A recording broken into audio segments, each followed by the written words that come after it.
Hello दोस्तों, मैं के गुरु आप सभी का स्वागत करता हूं हमारे YouTube चैनल में। दोस्तों, राज्य व्यवस्था की सीरीज चल रही थी जिसमें 2 वीडियो आपकी पड़ चुकी हैं, जिनमें मैंने आपको राज्य व्यवस्था से संबंधित कुछ टर्म्स के बारे में बताया था। ठीक है, राज्य व्यवस्था से संबंधित कुछ जिसमें मैंने आपको क्या बताए थे, शासन के अंग, राज्य के अंग, शासन प्रणालियों के प्रकार, इतना मैंने आपको समझा दिया था। और मैंने ये भी कहा था कि अब हम पहुंचेंगे कहाँ, इंडियन पॉलिटी में, क्योंकि आपको बेसिक नॉलेज राज्य व्यवस्था का दे दिया गया था। ठीक है, तो इंडियन पॉलिटी के लिए दोस्तों एक वीडियो हमारे चैनल में पहले की पड़ी है जिसमें आपको कैबिनेट प्रस्ताव के बारे में बताया गया है अच्छे से। आज हम पढ़ेंगे डायरेक्ट संविधान सभा के बारे में। किसके बारे में? संविधान सभा के बारे में। ठीक है दोस्तों, आज का हमारा क्लास किसके बारे में होगा? संविधान सभा के बारे में। तो 2 मिनट पहले मैं आपको कैबिनेट मिशन रिकॉल कर दूं कि कैबिनेट मिशन दोस्तों आया हमारे यहाँ 1946 में। तो उसका काम क्या था कि उसका काम था दोस्तों कि भारत में चुनाव कराना, और चुनाव में जो चुने जाएं तो फिर क्या करना, भारत में संविधान सभा का निर्माण करना और संविधान का, भारतीय संविधान का निर्माण करना। ये उसके क्या थे? उद्देश्य थे। ये क्या थे? उद्देश्य थे। तो कैबिनेट मिशन इसी उद्देश्य के साथ जून 1946 में चुनाव संपन्न कराता है। क्या कराता है? चुनाव संपन्न कराता है। ठीक है, जून जुलाई 1946 में कैबिनेट मिशन भारत में चुनाव संपन्न कराता है संविधान सभा के निर्माण के लिए। और संविधान सभा का काम क्या है कि भारतीय संविधान का निर्माण करना। ठीक है, ये काम था। ठीक, जो एक चुनाव संपन्न हुए दोस्तों, तो हुआ क्या कि सीटों का बंटवारा होना था। क्या होना था? सीटों का बंटवारा होना था कि चुनाव जो होगा तो सबसे मेन मुद्दा तो यही है कि कितनी सीटों पर होगा। ठीक है, तो 389 सीटें निर्धारित की गई कि इतनी सीटों से क्या होंगे, संविधान सभा के प्रतिनिधि चुने जाएंगे। इतनी सीटों से क्या होगा कि संविधान सभा के प्रतिनिधि चुने जाएंगे। ठीक है, ये जब हुआ तो फिर दिक्कत ये आई कि इन जो सीटें 389 हैं, ये हम यहाँ तक कैसे पहुँचे कि 389 सीटें ही होंगी। तो बात हो रही है दोस्तों 1946 की। कब की बात हो रही है? 1946 की। तब हमारे देश की जनसंख्या लगभग 40 करोड़ के आसपास थी। लगभग 40 करोड़ के आसपास थी। कब? 1946 में। तो हुआ ये कि प्रति 10 लाख में, इसमें प्रति 10 लाख सीटों में एक प्रतिनिधि होगा। एक प्रतिनिधि होगा और उसी के आधार पर ये जो संख्या निकल के आई, ये संख्या निकल के आई 389। ठीक है, प्रति 10 लाख सीटों में एक प्रतिनिधि। अब आप सभी जानते हैं दोस्तों कि जब हमारे यहाँ अंग्रेजों का शासन था, तब हमारा जो भारत था वो 3 भागों में विभाजित था। कैसे? एक तो ब्रिटिश प्रांत थे जहाँ ब्रिटिशों का शासन प्रत्यक्ष रूप से था। कैसा था? प्रत्यक्ष रूप से था, यानी वहाँ ब्रिटिश लोग क्या पूरी तरह कब्जा कर लिए थे। फिर क्या थे?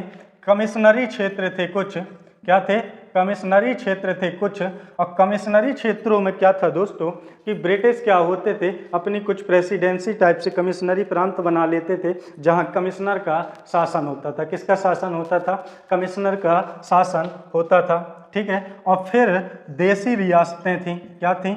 देसी रियासतें थीं। ठीक है, तो इस तरह से जो हमारा भारत है वो कितने भागों में विभाजित था? 3 भागों में विभाजित था। ठीक है, ब्रिटिश प्रांत, कमिश्नरी क्षेत्र और देसी रियासतें। अब इन 389 सीटें तो पूरे भारत के लिए निर्धारित की गई, लेकिन इन तीनों में किस तरह से डिवाइड हुआ वो हम देखते हैं। तो ब्रिटिश प्रांत को मिली दोस्तों 292 सीटें। कितनी सीटें मिली? 292 सीटें मिल गई। किसको? ब्रिटिश प्रांत को। ठीक है, कमिश्नरी 4 क्षेत्र थे। कितने क्षेत्र थे? कमिश्नरी 4 क्षेत्र थे। कौन कौन से? तो A, B, C, D। आप सोचेंगे कि मैंने ये क्यों लिखा, तो ये ट्रिक है दोस्तों।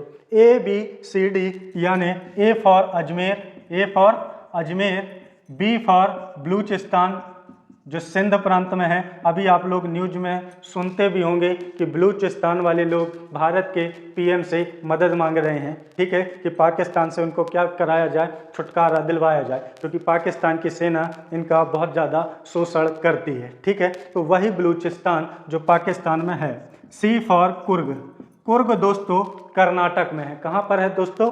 कुर्ग जो है कर्नाटक में है। ठीक है। D for Delhi, D for Delhi.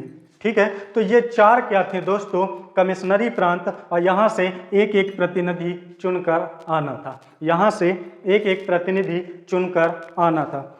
देशी रियासतों को 93 प्रतिनिधि दिए गए। अब आप सभी पढ़ते होंगे कि जब हमारा देश आज़ाद हुआ उस समय पर करीब 549 रियासतों का एकीकरण किया गया था भारत में।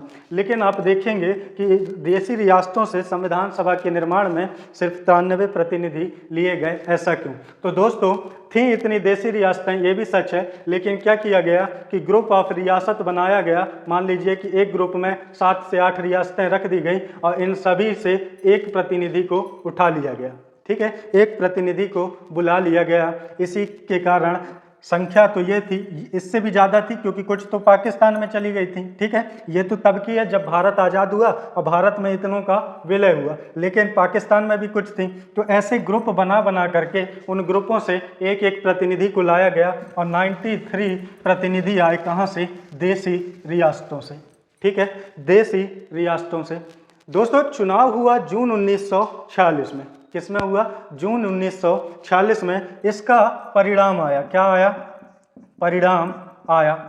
ठीक है, अब परिणाम कैसा आया दोस्तों? तो परिणाम ऐसा आया कि 15 महिलाएं चुनी गई। कौन चुनी गई? 15 महिलाएं चुनी गई। ठीक है, 15 महिलाएं चुनी गई। ठीक, महिलाएं चुनी गई। अनुसूचित जाति से 26 प्रतिनिधि आए। कितने प्रतिनिधि आए? 26 प्रतिनिधि। एक चीज और याद रखना है दोस्तों कि जो चुनाव हुआ तो सीटें तो थी 389, लेकिन चुनाव हुआ इसमें 292 प्लस 4 यानी 296।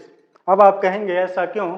तो देशी रियासतों के जो राजा महाराजा थे वो चुनाव प्रक्रिया में पढ़ना नहीं चाहते थे, तो उन्होंने ये डिसाइड किया कि हमारे जो प्रतिनिधि जाएंगे वो कैसे जाएंगे? तो मनोनीत होकर जाएंगे। जो राजाओं की काउंसिल या परिषद होती थी वो अपने बीच से एक व्यक्ति का चयन करती थी जो फिर इसमें जाता था। ठीक है, तो जो देशी रियासतों के प्रतिनिधि थे वो आते थे कहाँ से? मनोनयन से। चुनाव संपन्न किसमें हुआ? तो टोटल 296 सीटों में, जिसमें से 15 महिलाएं। अब जो बात कर रहा हूँ इसकी बात कर रहा हूँ रियासतों का मिला करके, कि टोटल जो परिणाम आया मनोनयन से भी या चुनाव से भी, तो ऐसा परिणाम आया कि 15 महिलाएं आई, 26 SC से आए और अनुसूचित जाति यानी ST से 33 लोग आए। कितने लोग आए?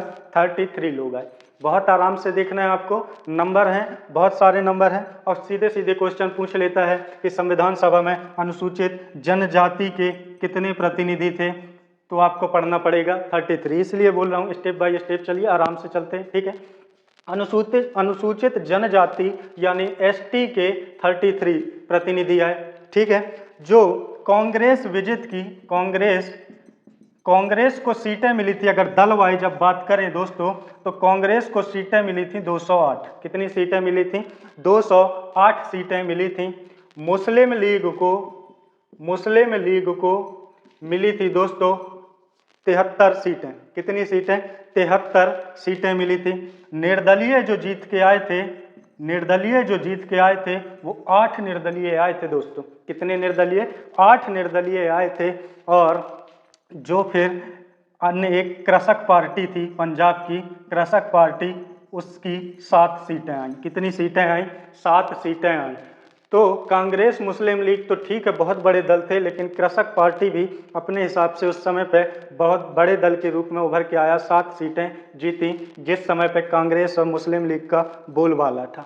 ठीक है, अब एक चीज आपको याद रखना है दोस्तों कि ये जो बंटवारा मैंने बताया ये जिनमें चुनाव संपन्न हुआ उसका है, और ये जो बंटवारा मैं बताया ये टोटल सीटों का है।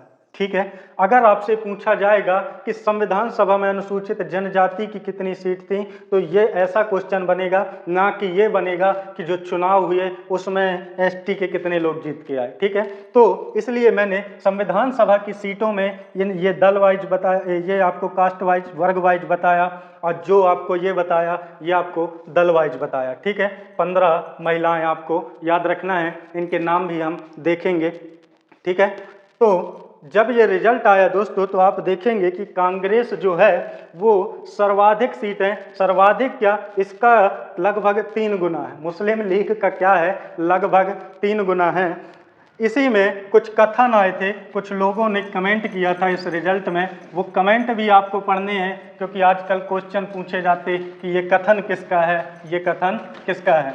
तो हमको वो भी देखना है कि कौन सा कथन किसने बोला। तो हम जैसे जैसे टॉपिक पढ़ेंगे उसी के अनुसार आपको कथन भी बताते जाएंगे कि इस पर किसने क्या कमेंट किया। तो एक दार्शनिक थे, पॉलिटी के, राज्य व्यवस्था के, राजनीति के दार्शनिक ऑस्टिन, ग्रैनविल ऑस्टिन, इन्होंने कहा था कि संविधान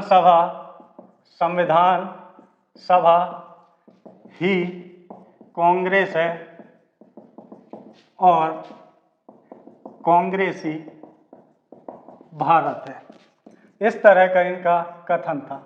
ठीक है, क्यों था, क्योंकि आप खुद देखेंगे कि कांग्रेस सबसे बड़े दल के रूप में उभर कर आई। कांग्रेस क्या हुई, सबसे बड़े दल के रूप में उभर कर आई। जॉन साइमंड थे दोस्तों, जॉन साइमंड थे, इन्होंने कहा था कि संविधान सभा, ठीक है, संविधान सभा हिंदुओं की सभा है। क्या है, हिंदुओं की सभा है, हिंदुओं की सभा है। क्योंकि आप देखेंगे कि 208 कांग्रेस के आए हैं और निर्दलीय हैं कृषक पार्टी के, इसमें बहुत बड़ा तबका जो था वो हिंदू थे। ठीक है, तो जॉन साइमंड इस तरह से आलोचना करते हैं कि संविधान सभा हिंदुओं की सभा है। फिर एक आए चर्चिल, इनसे तो आप सभी परिचित होंगे। इन्होंने गांधी जी को अधनंगा फकीर भी कहा था, और ये हमको आज़ादी देना भी नहीं चाहते थे। जिस समय पे ये प्रधानमंत्री थे उस समय पे आप सभी जानते होंगे क्रिप्स प्रस्ताव भी आया था, हिस्ट्री में आप पढ़ते होंगे, उस समय यही प्रधानमंत्री थे। ठीक है, एक तरह से कहना चाहिए तो ये भारत से मेरे को लगता है सबसे ज़्यादा नफरत करने वाले व्यक्ति थे। कोई भी चीज़ होती थी उसकी आलोचना करते थे। तो इन्होंने कहा था कि संविधान सभा एक ही जाति की सभा है, संविधान सभा एक ही जाति की सभा है, एक ही जाति की सभा है। आप देखेंगे तो तीनों लगभग एक ही बात कर रहे हैं, बस शब्दों का अंतर है। तीनों लगभग एक ही बात कर रहे हैं, तीनों लगभग कांग्रेस की आलोचना ही कर रहे हैं, बस क्या है, शब्द अलग है। शब्द क्या है, अलग है। दोस्तों हुआ क्या, चुनाव तो हो गए, चुनाव तो हो गए। 6 दिसंबर 1946 को संविधान सभा का गठन भी हो गया। ठीक है, 9 दिसंबर को पहली बैठक भी हो गई, प्रथम बैठक भी हो गई। इन बैठकों के बारे में हम पढ़ेंगे। आपको अभी पृष्ठभूमि के लिए बताया जा रहा है कि प्रथम बैठक भी हो गई 9 दिसंबर को, 10 को दूसरी, 11 को तीसरी भी हो गई। यहाँ पे अध्यक्ष भी चुन लिए गए, अध्यक्ष भी चुन लिए गए, डॉक्टर राजेंद्र प्रसाद स्थायी अध्यक्ष। 9 दिसंबर को जब बैठक हुई तो अस्थायी अध्यक्ष चुने गए डॉक्टर सच्चिदानंद सिन्हा। फिर 11 दिसंबर को जब तीसरी बैठक हुई, याद रखना ये थर्ड बैठक है ना कि सेकेंड बैठक, बहुत सी बुकों में सेकेंड बैठक दी गई है। ठीक है, ये थर्ड बैठक है। यहाँ पे अध्यक्ष चुने गए कौन, डॉक्टर राजेंद्र प्रसाद। और इस तरह से बैठकों का दौर क्या हुआ, चलता गया। लेकिन हमारे भारत में एक विकट स्थिति उत्पन्न हो गई, कहे कि विभाजीकरण की। ठीक है, विभाजीकरण की, यानी पाकिस्तान और हिंदुस्तान, इसके बंटवारे की स्थिति उत्पन्न हो गई। ठीक है, एक बहुत ही बड़ी विकट संकट आ चुका था। कब, 1947 के शुरुआती समय में बहुत सारे दंगे उत्पन्न होने लगे थे। तो धीरे धीरे क्या हुआ, बंटवारे की तारीख पास आती गई और 14-15 अगस्त की मध्य रात्रि को क्या हो गया, बंटवारा हो गया। 14 से 15 अगस्त की मध्य रात्रि को क्या हुआ, बंटवारा हो गया। दोस्तों बंटवारा हो गया तो पाकिस्तान से जो जीत कर आए थे, अभी हमने आपको बताया कि 389 सीट जो थी वो तो अखंड भारत के लिए थी, जिसमें भारत भी था, पाकिस्तान भी थे, बांग्लादेश भी था, ठीक है। लेकिन जब पाकिस्तान का बंटवारा हो गया तो ये सीटें क्या हुई, अलग हो गई। ये सीटें जो पाकिस्तान की सीटें थी वो क्या हो गई, अलग हो गई। अब अगर आप देखेंगे तो ये अगर भारत का नक्शा है दोस्तों, ये अगर भारत का नक्शा है, ठीक है, आप देखिए तो जो पाकिस्तान का बंटवारा हुआ वो यहाँ बांग्लादेश भी पूर्वी पाकिस्तान कहलाया, ठीक है, पूर्वी पाकिस्तान कहलाया बांग्लादेश, और यहाँ जो था ये पश्चिमी पाकिस्तान कहलाया। तो दो तरह से क्या हुआ, बंटवारा हुआ। पाकिस्तान एक ही साइड नहीं था, पाकिस्तान यहाँ भी था। बाद में 1971 में ये पाकिस्तान से अलग होकर क्या बना, बांग्लादेश बना। लेकिन हम बात कर रहे हैं कब की, हम बात कर रहे हैं 1947 की। तब ये भी पाकिस्तान का हिस्सा था, तब ये भी क्या था, पाकिस्तान का हिस्सा। तो बहुत अधिक संख्या में सीटें, इनमें से कई सीटें कहाँ चली गई, इसी पाकिस्तान के इलाके में। तो बंटवारे के बाद हमारे यहाँ सीटों की संख्या बची 299। कितनी सीटों की संख्या बची, 299 सीटों की संख्या बची, ठीक है दोस्तों। तो ये भी आपको याद रखना है कि पाकिस्तान के बंटवारे के बाद हमारे पास कितनी सीटें बची, 299 सीटें बची, ठीक है। अब आगे देखते हैं कि जो 15 महिलाएं चुनकर आई संविधान सभा में वो कौन कौन सी थी, ठीक है, वो कौन कौन सी थी उनके बारे में देख लेते हैं, ठीक है दोस्तों। तो सबसे पहले तो देखते हैं दोस्तों, 15 महिलाएं थी, हमने आपको बताया 15 महिलाएं। पहला ही नाम मैं लिखना चाहूँगा, विजया लक्ष्मी पंडित, विजया लक्ष्मी पंडित। दोस्तों ये हमारे पूर्व प्रधानमंत्री, और कहना चाहिए तो प्रथम प्रधानमंत्री पंडित जवाहरलाल नेहरू की कौन थी, सिस्टर थी। कौन थी, सिस्टर थी, ठीक है। और संयुक्त राष्ट्र महासभा की अध्यक्षता करने वाली पहली महिला थी, ठीक है। संयुक्त राष्ट्र महासभा की पहली महिला अध्यक्षता थी कौन, विजया लक्ष्मी पंडित, जो कि पंडित जवाहरलाल नेहरू जी की क्या थी, सिस्टर थी, ठीक है। फिर है राजकुमारी अमृता कौर, राजकुमारी अमृता कौर, ठीक है। ये भी संविधान सभा की बहुत ही एक्टिव महिला थी, ठीक है, बहुत ही एक्टिव महिला थी, ठीक है। फिर थी सरोजिनी नायडू, कौन थी, सरोजिनी नायडू। ये राजकुमारी अमृता कौर दोस्तों मंत्री का पद संभालने वाली भी प्रथम महिला है, ठीक है, मंत्री बनने वाली कौन है, प्रथम महिला है। फिर है सरोजिनी नायडू, तो इनके बारे में आप सभी जानते होंगे दोस्तों कि ये भारत की प्रथम महिला राज्यपाल है। कौन है, प्रथम महिला राज्यपाल, ठीक है, प्रथम महिला राज्यपाल। ये मैं आपको इसलिए बता रहा हूँ कि इस तरह से आप इनके नाम भी याद कर सकते हैं, क्योंकि 15 नाम याद करना बहुत ही कठिन है, ठीक है। तो इस तरह से अगर आप उनकी कहानी भी देखते चलेंगे तो आपको क्या होगा, याद होते जाएगा, ठीक है। फिर है एक सुचिता कृपलानी, कौन है ये, सुचिता कृपलानी। तो दोस्तों ये सुचिता कृपलानी भारत की किसी भी राज्य में मुख्यमंत्री का पद संभालने वाली प्रथम महिला थी, मुख्यमंत्री का पद संभालने वाली प्रथम महिला थी, ठीक है। और कौन से राज्य में, तो यूपी में। कौन से राज्य में, यूपी की प्रथम महिला मुख्यमंत्री कौन थी, सुचिता कृपलानी, सुचिता कृपलानी, ठीक है। फिर है दोस्तों एक जी दुर्गाबाई देशमुख, ठीक है दोस्तों। इनका नाम पहले था जी दुर्गाबाई, लेकिन इनकी शादी, आप सभी उनका नाम सुने होंगे, CD देशमुख से, जब उनसे हुई तो इन्हें क्या कहा जाने लगा, जी दुर्गाबाई देशमुख, जी दुर्गाबाई देशमुख, ठीक है दोस्तों।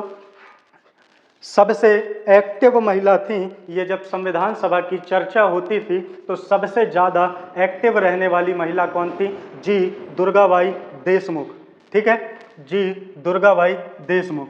फिर है दोस्तों बेगम अय्याज रसूल। दोस्तों ये एकमात्र महिला सदस्य थी, महिला सदस्य थी।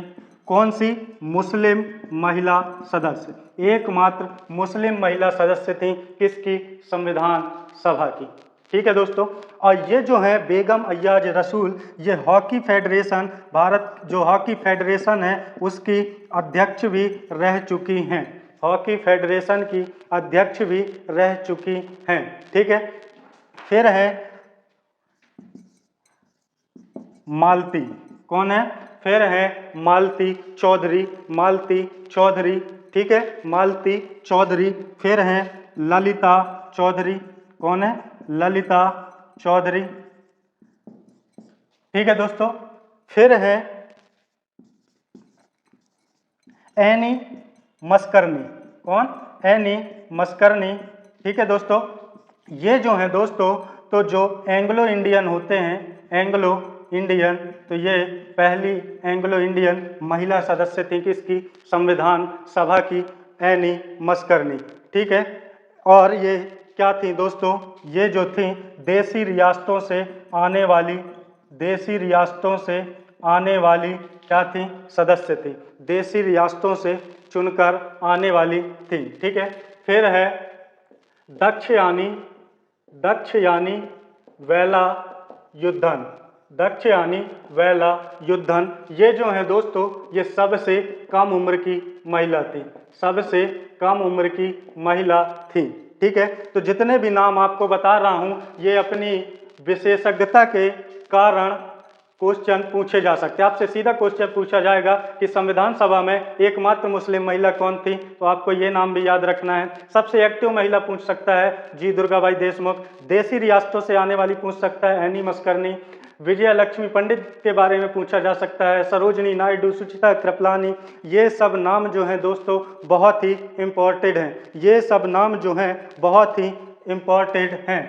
फिर है एक हंसा मेहता। कौन है? एक हंसा मेहता। ठीक है, हंसा मेहता। फिर है एक लीला रॉय, लीला रॉय। ठीक है, लीला रॉय। फिर है एक रेणुका रॉय। कौन है? रेणुका रॉय, रेणुका रॉय। ठीक है दोस्तों। तो आपको लगभग 13 नाम मैं बता दिया। विजय लक्ष्मी पंडित, राजकुमारी अमृता कौर, सरोजनी नायडू, सुचिता कृपलानी, जी दुर्गाबाई देशमुख, बेगम अय्याज रसूल। ठीक है, मालती चौधरी, ललिता चौधरी, एनी मस्करनी। ठीक, दक्षयानी वेला युद्धन, हंसा मेहता, लीला रॉय, रेणुका रॉय। ठीक है, लीला रॉय, रेणुका रॉय। ठीक है। फिर एक थी पूर्णिमा बैनर्जी। कौन थी? एक पूर्णिमा बैनर्जी, पूर्णिमा बैनर्जी। ठीक है दोस्तों। तो ये 14 नाम आपके पास आ गए। ठीक है, कितने नाम आपके पास आ गए? 14 नाम आपके पास आ गए। ठीक है दोस्तों। एक उद्देश्य आप देखेंगे कि 296 में से सिर्फ 15 ही महिलाएं चुनकर आईं। ठीक है, सिर्फ 15 ही महिलाएं चुनकर आईं। लेकिन ये भी बहुत बड़ी बात थी, क्योंकि आज की स्थिति भी अगर महिलाओं की आप देखेंगे तो उनको घर से बाहर निकलने की अनुमति बहुत ही कम होती है। ठीक है, उसके बाद भी सारे रीति रिवाजों से लड़कर ये 15 महिलाएं आज से करीब 80 साल पहले 1946 में इस स्टेज तक पहुँची। ठीक है, इस स्टेज तक पहुँची। ये भी कोई छोटी सी बात नहीं थी। ठीक है, ये भी कोई छोटी सी बात नहीं थी। इनके लिए 2 लाइनें हैं, 2 लाइनें हैं कि महिला को औरत नहीं स्त्री का संबोधन दो, महिला को औरत नहीं स्त्री का संबोधन दो, पंख लगा दो उनके रिकॉर्ड तोड़न दो, पंख लगा दो उनके और रिकॉर्ड तोड़न दो। ठीक है दोस्तों। तो एक नाम छूटा है, एक नाम छूटा है, वो आपको अगली वीडियो में बता दिया जाएगा। तो मिलते हैं अगली वीडियो में इसी के अगले पार्ट के साथ। तब तक के लिए अलविदा, धन्यवाद।